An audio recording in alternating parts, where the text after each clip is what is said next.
Kahit walang kamag-anak mo sa ibang bansa, pwede magkaroon ng balikbayan box. Aba, iniimbestigahan nga po ngayon ng Bureau of Customs ang bentahan online na mga umano'y hindi nakuhang balikbayan box na pwede nga raw mabili sa halagang 5,000 pesos. Pero hindi mo alam anong laman, ha? Pag nakatsamba ka, swerte. Yan. Pag-usapan natin yan kasama ng ating kapuso sa batas, Attorney Gabby Concepcion. Welcome back. Good morning, Attorney. It's great to be back. Happy New Year. Happy New Year. At Happy Attorney, balikbayan box. ayon sa batay sa mga ulat, aminado yung shipping company na nagbebenta sila ng mga unclaimed balikbayan box. Ito raw yung mga mahigit 1 taon nang nasa kanila at hindi pa rin kinukuha. Ano nga ba nakasaad sa batas tungkol dito? Pwede nga ba nila itong basta na lang i-dispose dahil masyado na matagal sa kanila? Well, hindi naman pwedeng basta-basta lang, di ba? Of course, maaaring merong provision sa kontrata with the shipper na pwedeng i-dispose kaagad. At after a certain period of time. But actually, merong proseso para sa mga unclaimed balikbayan box at iba pang importation na dinedeklara ang mga unclaimed shipment bilang abandoned goods kung walang nag-claim within a certain period of time at maaari na itong i-forfeit in favor of the government at isusubasta o ibebenta sa isang public auction. And of course, pag ito ay nasubasta at may nanalong bidder or according to the terms of the contract, pwede nang ibenta nung kung sino man ang may hold dun sa shipment na yon, maaari nang gawin nung winning bidder or nung shipper kung anong gusto niyang gawin bilang may-ari in the concept of an owner. Ito ay ayon sa general rules na naka-outline sa Customs Modernization and Tariff Act or ang CMTA, although baka medyo may leeway sa mga balikbayan box nga. Ang nangyari nga recently sa pagkakaintindi ko, kahit na naisubasta na at may winning bidder, nakipag-usap ang Bureau of Customs na dun sa winning bidder na ipa-deliver, ibigay na lamang sa mga consignee o yung mga dapat ay tumanggap nito in the first place. Dahil nga marami sa kanila ay galing sa mga kababayan nating OFW at malaking bagay ang pagpapadala ng mga likbayan box sa kanilang mga pamilya.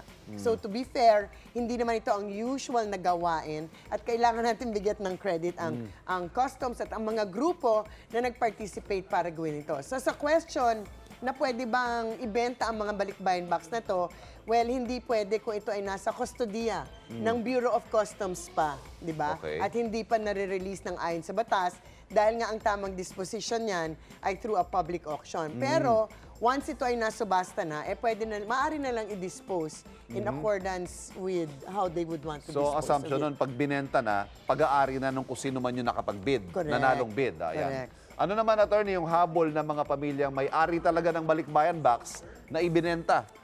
Actually, mahirap yan kasi napaka-complicated na issue na to at international ang sakop. The way Okay. it works, kung ikaw ay isang OFW nasa isang bansa, malamang pupunta ka sa tinatawag na consolidator. Ito yung tumatanggap ng maraming Right. balikbayan box at siya ang tumatanggap ng bayad para ma-deliver ang kahon sa Pilipinas. Pero madalas din, ang kukuha mula sa Bureau of Customs pag nasa Pilipinas na at mag-aayos ng papeles, magbabayad ng mga taxes and duties, tinatawag ay deconsolidator na madalas ibang kumpanya dun sa consolidator na nasa ibang bansa. Okay. Nagkakaroon ng problema kung ang consolidator sa ibang bansa hindi niya ibibigay yung pera at yung papeles dun sa deconsolidator sa Pilipinas para mailabas ang mga kahon. Yun Kaya lang. nagiging abandonado ang mga balikbayan box na to.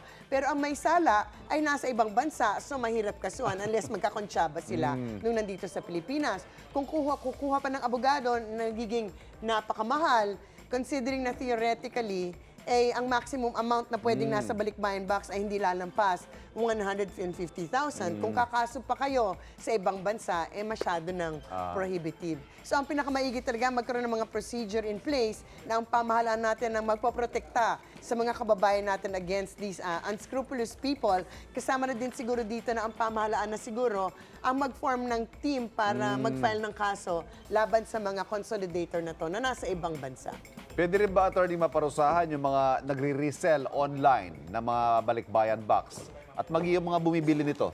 Well, maaari silang maparusahan kung sila ay nagbebenta ng mga balikbayan box na may consider natin na stolen goods. Kumbaga, pilfered mula sa Bureau of Customs. In which case, maaari silang makasuhan sa ilalim ng anti-fencing law, which is yung pagbebenta at pagbili ng mga gamit na nakaw o dapat ay alam ninyong maaaring nakaw.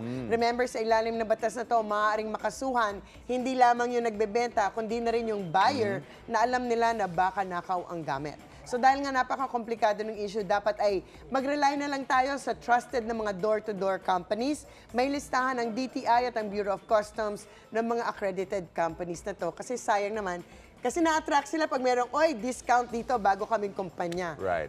Yun na nga, ang care box ay nauuwi sa wala, sayang lang.